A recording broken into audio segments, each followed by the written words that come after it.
الله أكبر الله أكبر الله أكبر الله أكبر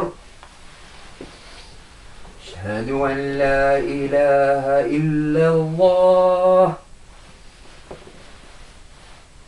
أشهد أن لا إله إلا الله أشهد أن محمدا رسول الله أشهد أن محمدا رسول الله حي على الصلاة حي على الصلاة حي على الفلاح حي على الفلاح الله أكبر الله أكبر لا إله إلا الله.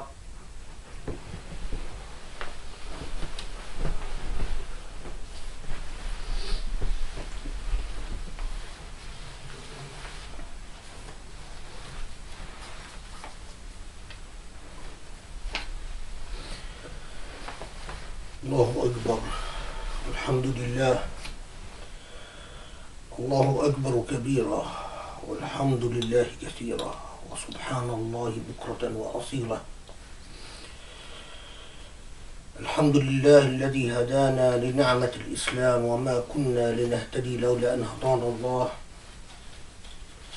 وسبحان الله الذي من علينا بعلم بعد جهل وما كنا لنعلم لولا أن علمنا الله. والصلاة والسلام على محمد وعلى آله وصحبه ومن تبعه بإحسان إلى يوم الدين.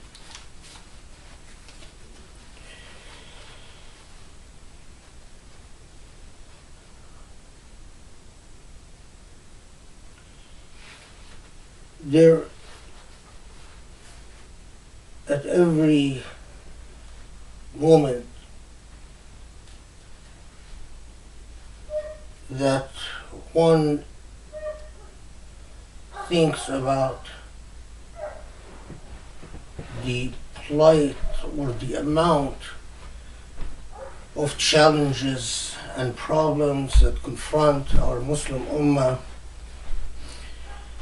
the second you settle on the desire to address one issue, you find it is as if it is crowded by the call of another problem. It's as if literally the amount of problems wrestle among themselves inside of your intellect for attention.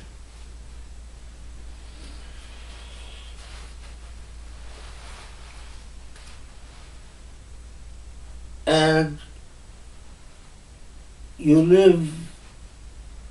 live our existence from the time that we achieve a bit of consciousness and knowledge,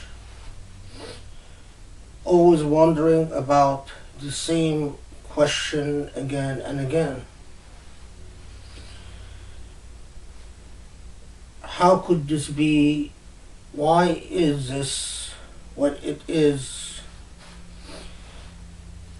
And the minute we see proof that there is a particular cause or something, as if an alarm goes off, that this is a contributing cause, another alarm goes off, that another thing, another issue is a contributing cause.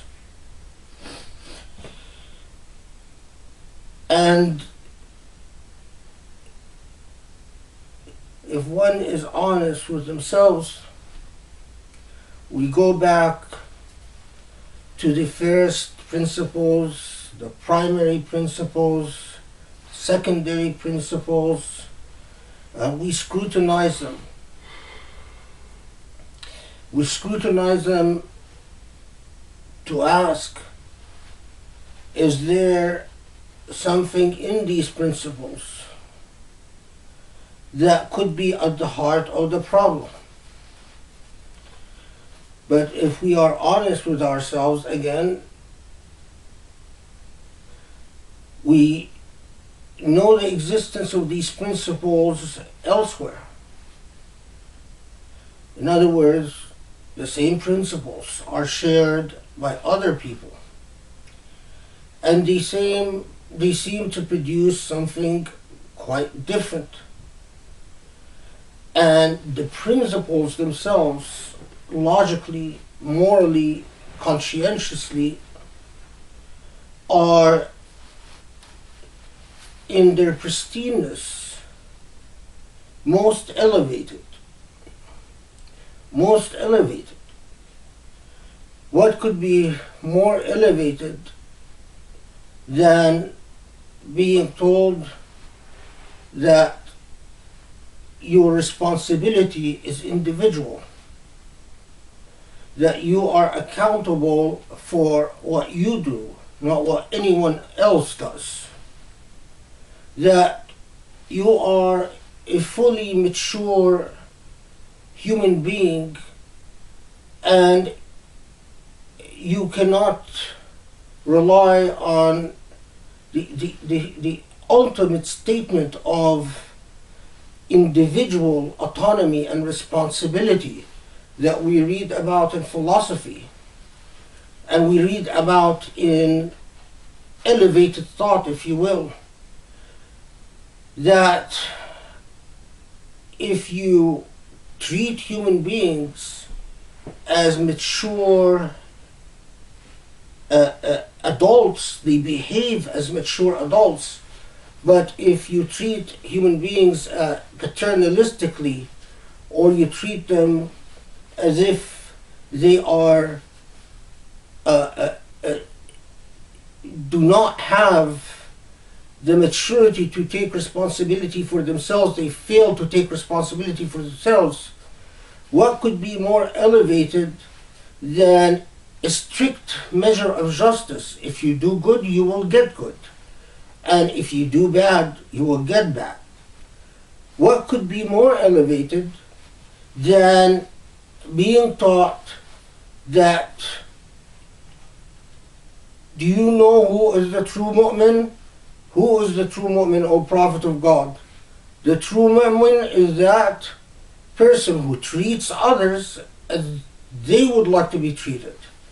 So a strict measure of justice that is in other philosophies is often called the first principle of justice. Do unto others as you would like done unto yourself, which is actually a philosophical principle that you anticipate, or in the philosophy of, the philosophical term, that if you pretend that you have a veil of ignorance before your eyes, in other words, you do not know what your lot will be before you're born in this earth, then you say, okay, since I do not know if I'm going to be rich, poor, tall or long, tall or short, black or white, what set of rights and responsibilities do I want to exist in society? It's a hypothetical, right? It's an abstract concept.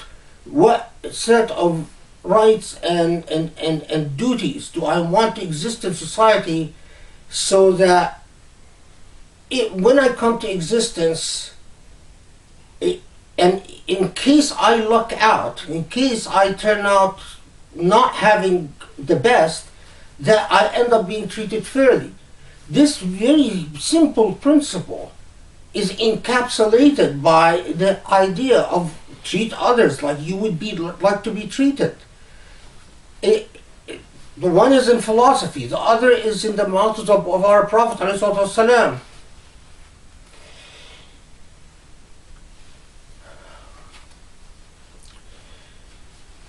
what could be more pure than being told that all your prayers and your dua and your will count for nothing if you come the final day and you have cursed this person and cheated that person and beaten that person, and as a result, all what you've done, it's as if you've accomplished a mirage.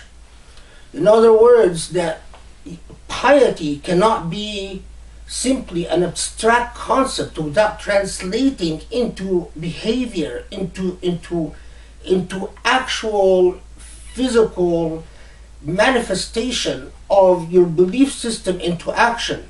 That if you say, I believe, but your belief doesn't produce tangible results in existence, then it is as if, again, a mirage, worth nothing. What could be more elevated than to say that your Lord is not like an overbearing father who says, or a spoiling father who says, oh my children, go do whatever you want to do, I will suffer for you.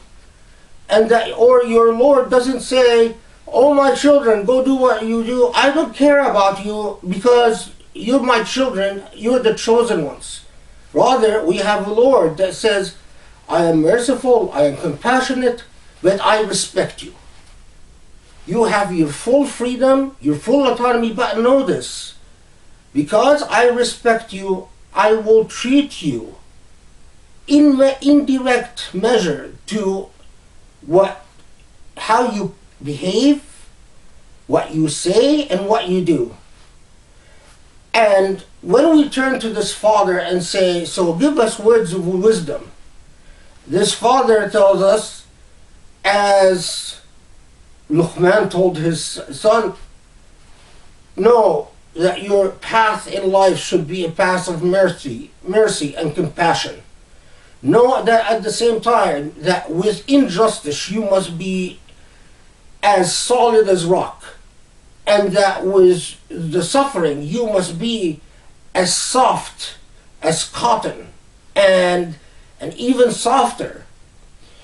That you must, as Umar al-Khattab is reported to have said, that with the powerful I am most strict, and with the disempowered I am exactly the opposite. That we are told, know that your pitfall will be your pride. That when you walk on this earth, don't ever think that you are higher than mountains, and do not treat people with aloofness. When we are told that the earmark of a true Muslim is the greet even when you greet another human being, that with your Lord is something elevated, something that pleases your Lord.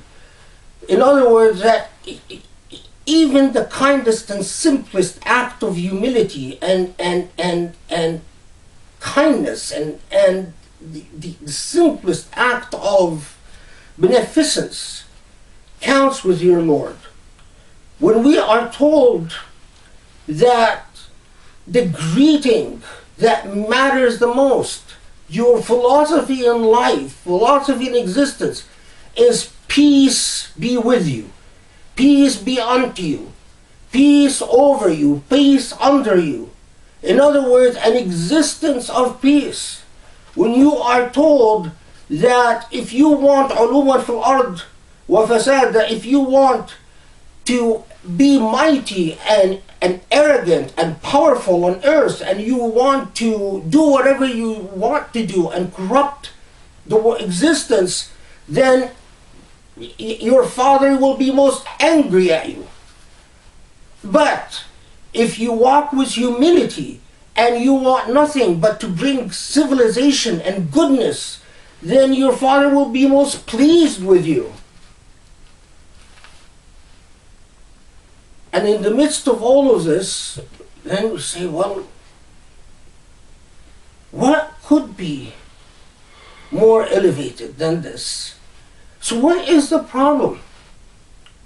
What can be the problem if the first principles and the primary principles and the secondary principles are all of a lofty kind?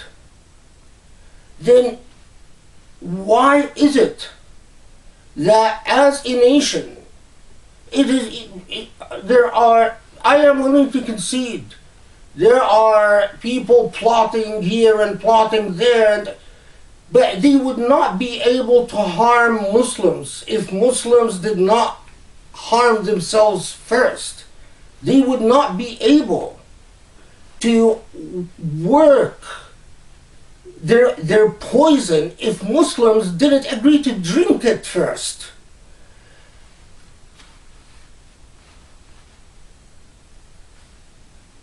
As this turbulence of thought and ideas kept churning and turning in my mind,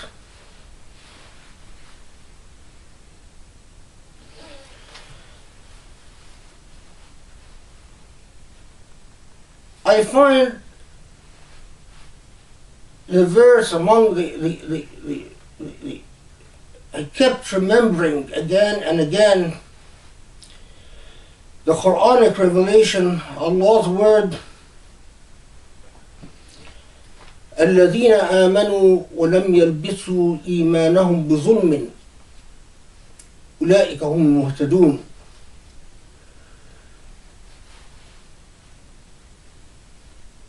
Those who believe and do not mix their belief, لم يلبسوا إيمانهم بظلم. يلبسوا is a fascinating expression, because it means all of these things at the same time.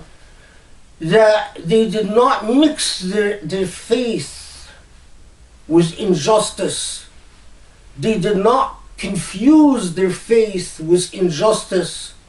They did not mimic their faith with their justice.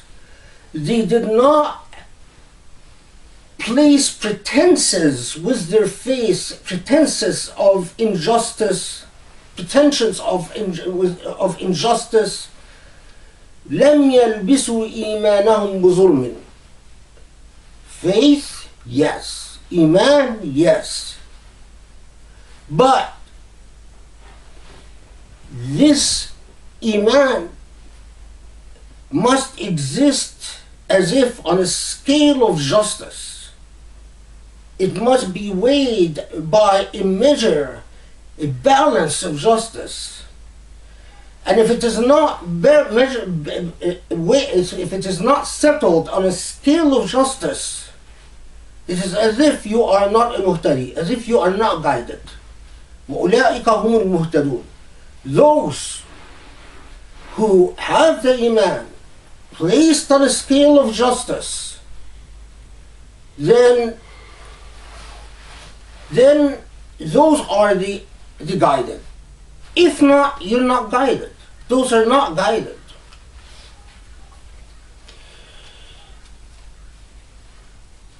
This verse kept repeating itself again and again to me.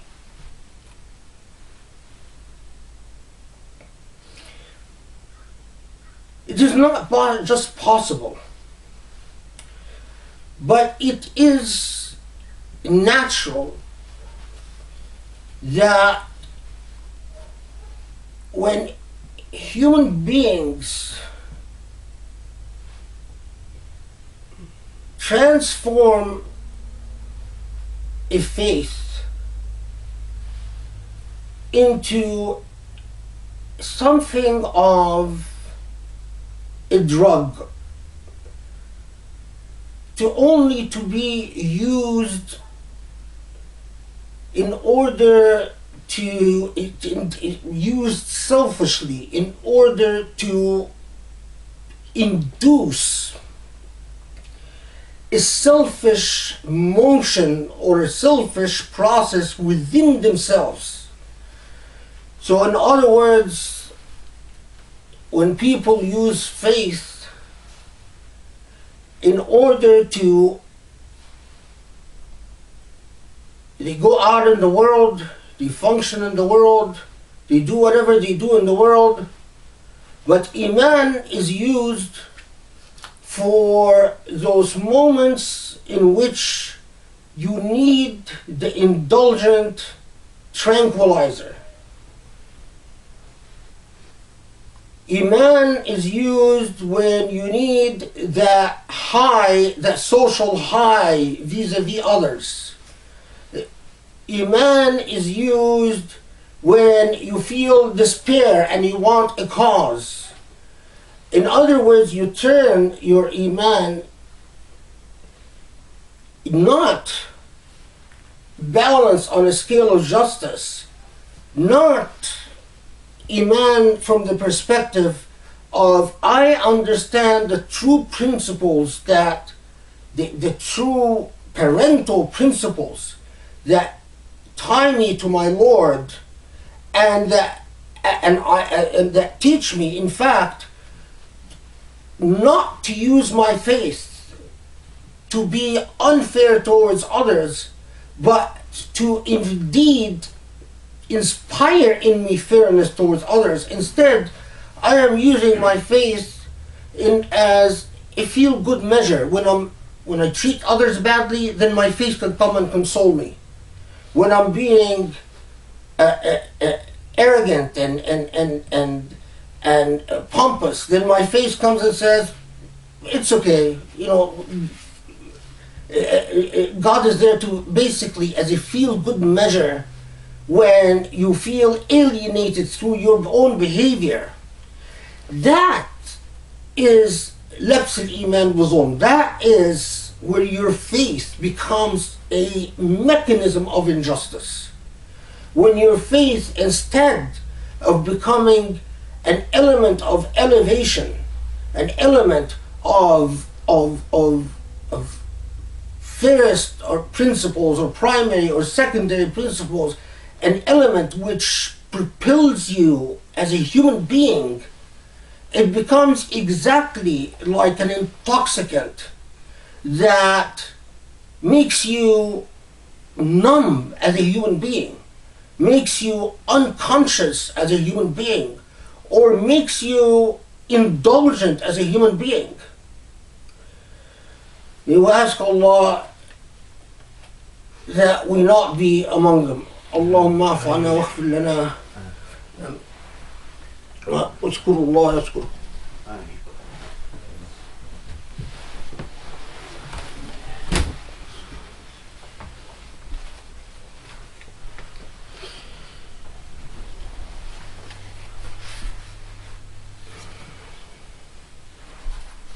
بسم الله الرحمن الرحيم والحمد لله رب العالمين والصلاة والسلام على محمد خاتم النبيين وعلى آله وأصحابه ومن تبعه بإحسان إلى يوم الدين.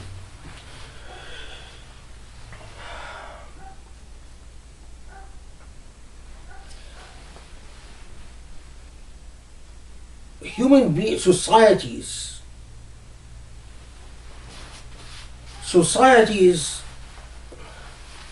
fall into habits, into patterns of behaviors, into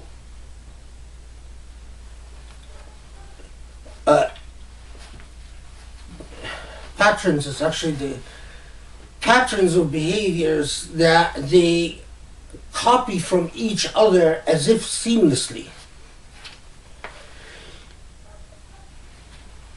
we might understand something intellectually, but the way we adapt it to existence, to life, comes from a process of acculturation and socialization. So, and it is a rare breed indeed, a rare individual that is a rare individual that is able to take an article of faith, if you will, a philosophy, or an ideology, or whatever it is, a system of thought, and think through its various connotations and intimations, even if it means going against the tides of acculturation and socialization. The problem, and Allah knows best, but the problem, in my view, is that it is like once human beings establish bad habits, like they start smoking or any habit that they start following, going against the grain to break away with it takes a great deal of momentum and energy and determination.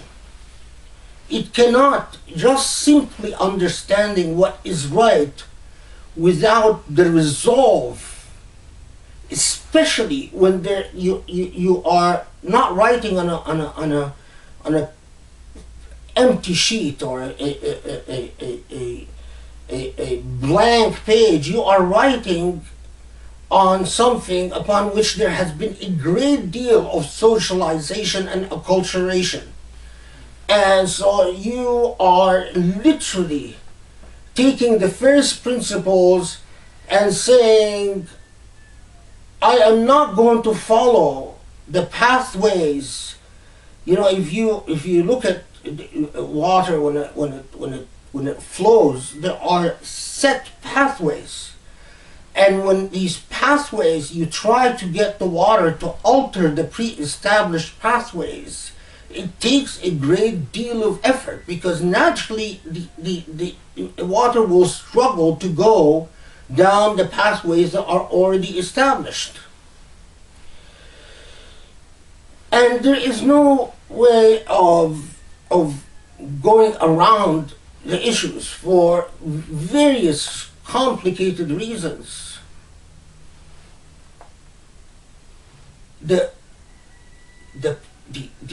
first principles, these ideas that elevated a human being, that made the human being into something mature and autonomous and liberated, their conscience liberated and their intellect liberated, by saying you are responsible, you are accountable. It is not your mother, it is not your father, it is not your tribe, it is not your nation, it is not your people, it is you and you. And it is you and your Lord alone. And in order for you to be accountable alone, you must have the freedom to act as if the individual freedom to act upon this accountability. Otherwise, accountability doesn't matter. And the idea at the time struck the world as if an earthquake. That is the idea at the time when Islam appears on the scene, and we find Islam spreads to the furthest corners of the earth, a message of liberation, and when you see the enthralling excitement that the earliest Muslims, I'm not talking about the companions or the successors of Tabi'een, I'm talking about the Muslims of the first centuries of Islam in the remote regions of South Asia and China and Africa, and they find something that comes and tells them, you don't have to follow what the witch doctor says, you don't have to follow the old established traditions or the worship of ancestors. Because you as an individual are accountable. That message of liberation after centuries got settled into patterns of acculturation and socialization, into habits, into suffocating, stagnating habits. We need Muslims with the power of those who لم يلبسوا إيمانهم بظلم, those who do not take their faith and mix it up with injustice, confuse it with injustice. Do not use it as an instrument of injustice. One final thought. Notice here that when someone tells you, Allah subhanahu wa ta'ala tells us, لَمْ يَلْبِسُوا إِيمَانَهُمْ بِظُلْمٍ, do not use for your face, do not mix up your face with injustice. The first question that must occur to you, okay, so what is injustice? This is a faith that tells you must reflect upon injustice. You must study injustice. If you live your life heedless, if you live your life oblivious, if you live your life saying, well, I'm just going to do what feels good, but I'm not going to worry about how do I understand what's just or unjust, you will most certainly fall into the trap of injustice. A religion or a system of thought that, in the same way that it called you to faith, it fires up your mind and your heart to live an existence of reflection upon the conditions that surround you, so you can see the difference between just and unjust, good and bad, beautiful and ugly. And ultimately, when we meet our God, when we meet our Lord in the hereafter, when Allah comes and says, and this is a matter for a different khutbah, subject for a different khutbah, have you been among those, how much time in your existence, how did you handle your faith? Did you handle it as simply as if a tranquilizer pill or a speed pill? Did you use it simply to empower your ego to do whatever it wants? Or did you actually spend the effort and the time and the energy to reflect upon that veil that could be before your eyes? Did you reflect upon what is just and what is unjust or unjust? Did you spend time and energy seeing if you're doing this because simply it promotes you or if it promotes others? That is truly a heavy, as Allah says, an amana that truly the heavens and the earth would shy away from. But the human being with their formidable intellect, with the only one qualified, an amana, a trust, an amana, a trust and a treasure and a responsibility that a human being with the formidable and powerful intellect could only carry. Allahumma afu anna, Allahumma aghfir lana, Allahumma ahdina waslih halana, Allahumma allimna wa zidna ilma, واللهم انصرنا نصرا وانصر أمة الإسلام واهدها نصرا مبينا يا رب العالمين. وأقم الصلاة. الله أكبر الله أكبر. أشهد أن لا إله إلا الله. أشهد أن محمدا رسول الله. حي على الصلاة حي على الفلاح. قد قامت الصلاة قد قامت الصلاة. الله أكبر الله أكبر. لا إله إلا الله.